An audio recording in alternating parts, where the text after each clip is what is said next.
സെബാസ്റ്റ്യന്റെ ക്രൂരതകൾ ഒന്നൊന്നായി പുറത്തു വരികയാണ്. സെബാസ്റ്റ്യൻ ബിന്ദു പത്മനാഭനെ കൊലപ്പെടുത്തിയത് അതിക്രൂരമായിട്ടാണ്. കഴുത്തു നെരിച്ച് കൊന്നു, അതിനുശേഷം രക്തം കട്ടപിടിക്കാൻ കാത്തിരുന്നു, അതിനുശേഷം കഷ്ണങ്ങളായി ശരീരം കുത്തി മുറിച്ചു, അതിനുശേഷമാണ് മറവ് ചെയ്തത്. പക്ഷേ ഈ കൊല എന്തിനു വേണ്ടിയായിരുന്നു എന്ന ചോദ്യമാണ്. 1.5 ലക്ഷം രൂപ കൈക്കലാക്കാൻ വേണ്ടിയായിരുന്നു. അത് സതീശൻ എന്ന സുഹൃത്ത് ബിന്ദു പത്മനാഭന്റെ ഭൂമി വാങ്ങുന്നതിന് വേണ്ടി നൽകിയ അഡ്വാൻസ് തുകയായിരുന്നു. ആ തുകയാണ് ഇപ്പോൾ ഈ തരത്തിലേക്ക് കൈക്കലാക്കുന്നതിന് വേണ്ടിയാണ് സെബാസ്റ്റ്യൻ കൊല നടത്തിയെന്നാണ് ശരണ്യ തുടരുന്നുണ്ട്. ശരണ്യ, ഈ ക്രൈംബ്രാഞ്ചിനൊടുവിൽ കുറ്റസമ്മതം നടത്തുകയാണ്. ഒരു ഘട്ടത്തിലും മനസ്സ് തുറക്കാൻ തയ്യാറാവാതിരുന്ന സെബാസ്റ്റ്യൻ ഒടുവിൽ തുറന്നു പറയുമ്പോൾ ഇക്കാര്യങ്ങളെല്ലാം പുറത്തു വരികയാണോ ചെയ്യുന്നത്? എന്തൊക്കെയാണ് മറ്റ് കൊലപാതകങ്ങളും മറ്റ് മിസ്സിംഗ് കേസുകളുമായി ബന്ധപ്പെട്ട സെബാസ്റ്റ്യന്റെ തുറന്നു പറച്ചിലുകൾ ഇക്കാര്യത്തിൽ ഉണ്ടാവുന്നുണ്ടോ?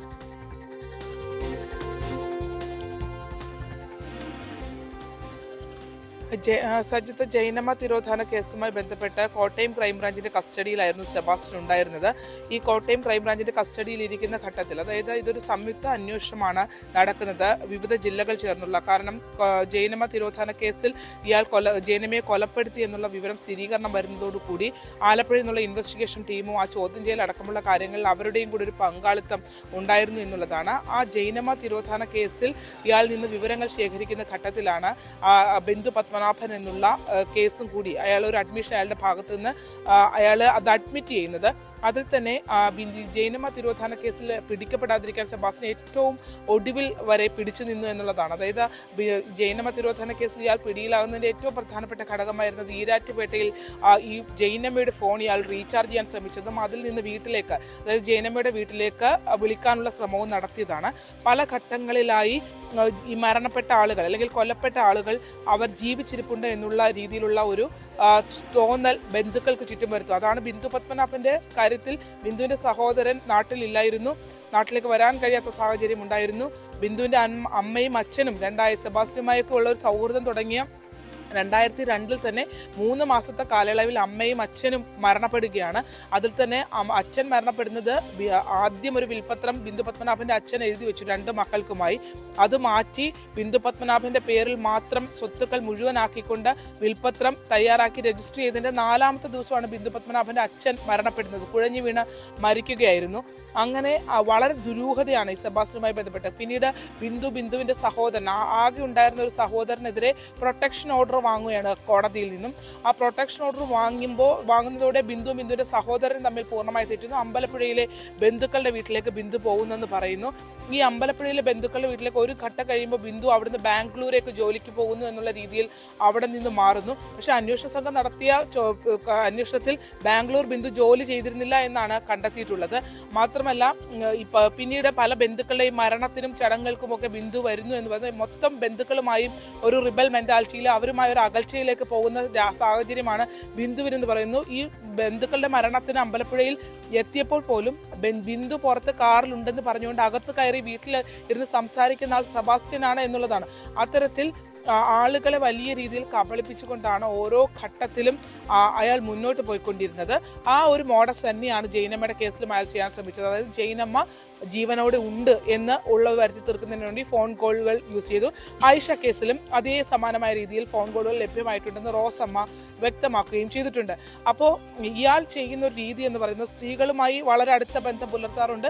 അടുത്ത ബന്ധം പുലർത്തുന്ന ഘട്ടത്തിൽ പോലും പലർക്കും ഇതെല്ലാം അറിയാമെങ്കിൽ പോലും കൊലപാതകം എന്നുള്ളൊരു ഘട്ടം എത്തുമ്പോൾ അത് സെബാസ്റ്റ്യനിൽ മാത്രമായി ചുരുങ്ങുകയാണ്. അതായത് കൊല ചെയ്യപ്പെടുന്ന സ്ത്രീയും സെബാസ്റ്റ്യനും മാത്രമേ ഇത് അറിയുന്നുള്ളൂ എന്നുള്ളതാണ്.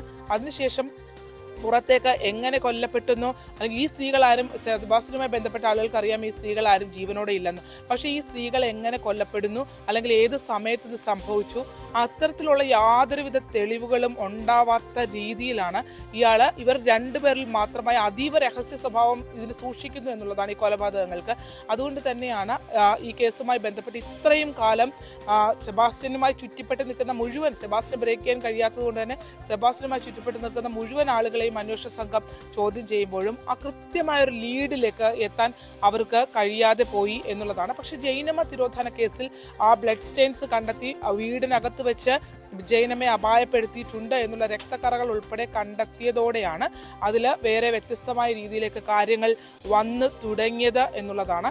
എന്തായാലും ജൈനമ്മ കേസുമായി ബന്ധപ്പെട്ട് നടത്തിയ അന്വേഷണത്തിൽ പിടിക്കപ്പെടും എന്നുള്ളൊരു ഘട്ടത്തിലേക്ക് വന്നതോടു കൂടി ആണ് ഈ കേസിനകത്ത് സെബാസ്റ്റ്യൻ ബിന്ദു പത്മനാഭൻ കേസിൽ കൂടി കുറ്റസമ്മത മൊഴി നൽകേണ്ട സാഹചര്യത്തിലേക്ക് എത്തിയത് എന്നുള്ളതാണ്.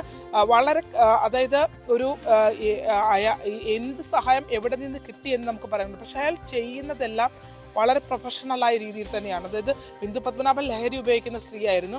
ഒരുപക്ഷെ ലഹരി നൽകിയ ശേഷം അവരെ മയക്കിയതിന് ശേഷമായിരിക്കും കൊലപ്പെടുത്തിയത്. പക്ഷേ അതിനുശേഷം ആ ബോഡി അയാൾ റിമൂവ് ചെയ്യുന്നതിൻ്റെ ഭാഗമായി കട്ട് ചെയ്യാനായിട്ട് ബ്ലഡ് ക്ലോട്ട് ആകുന്നത് വരെ ഉള്ളൊരു സമയപരിധി കണക്കിലെടുത്ത് ആ മൃതദേഹത്തെ അയാൾ അവിടെ വെച്ചു എന്നുള്ളതാണ്. അതിനുശേഷമാണ് ഇത് കട്ട് ചെയ്യുന്നതും ഒപ്പം തന്നെ പല കഷ്ണങ്ങളാക്കി മുറിച്ച് വീടിൻ്റെ പിൻഭാഗത്ത് പല കുഴികളിലായി ഇയാൾ നിക്ഷേപിക്കുകയായിരുന്നു. അതിനുശേഷം 2.5 മാസത്തോളം കഴിഞ്ഞതിന് ശേഷം ഈ ഓരോ കുഴികളിൽ നിന്നും മൃതദേഹാവശിഷ്ടങ്ങൾ ഇയാൾ പുറത്തേക്കെടുക്കുന്നു. പുറത്തേക്കെടുത്ത് ഇയാൾ കത്തിച്ചു കളയുന്നു. ഇതായിരുന്നു ഇയാളുടെ രീതി. അതിൽ തന്നെ ബിന്ദുവിനെ മൃതദേഹാവശിഷ്ടങ്ങളിലെ കുറച്ച് ഭാഗങ്ങൾ, കത്തിച്ച മൃതദേഹാവശിഷ്ടങ്ങളിലെ കുറച്ച് ഭാഗങ്ങൾ അയാൾ തോട്ടപ്പള്ളി സ്പിൽവേയുടെ ഒരു ചിറ ഭാഗത്ത് ഉപേക്ഷിച്ചിട്ടുണ്ട് എന്നുള്ളതും പറഞ്ഞിട്ടുണ്ട്. അതിൽ ഏറ്റവും പ്രധാനപ്പെട്ടത് ഈ DNA പരിശോധനാ ഫലം തന്നെയാണ്. അതായത് കത്തിച്ച ശരീരാവശിഷ്ടങ്ങൾ കൂടാതെ ഈ അവിടെ നിന്ന് അന്ന് എടുത്ത ആ എല്ലുകളിൽ ഒരു പല്ലിൻ്റെ ഭാഗമുണ്ടായിരുന്നു. ആ പല്ല് തന്നെ അതൊരു കൃത്രിമ പല്ല് വെച്ച അതിൻ്റെ ഒരു ഭാഗമുണ്ടായിരുന്നു. അപ്പോൾ അത് ഐഷയുടേതാണ് എന്നുള്ള ബലമായ സംശയം അന്വേഷണ സംഘത്തിനുണ്ട്. ബന്ധുക്കൾ അത് നൽകിയിട്ടുണ്ട്. ഒരുപക്ഷെ ജൈനമ്മ തിരോധാന കേസിൽ പിടിക്കപ്പെടുമെന്നുള്ളൊരു അവസാന ഘട്ടമായപ്പോൾ അതിൽ നിന്നും ഇയാൾ അവിടെ ആ വീടിൻ്റെ പരിസരത്ത് ഉപേക്ഷിച്ചിരുന്ന മുഴുവൻ സാധനങ്ങളും എടുത്ത് ഒരുമിച്ച് കത്തിച്ചതാണോ എന്നുള്ള സംശയം അന്വേഷണ സംഘത്തിനുണ്ട്.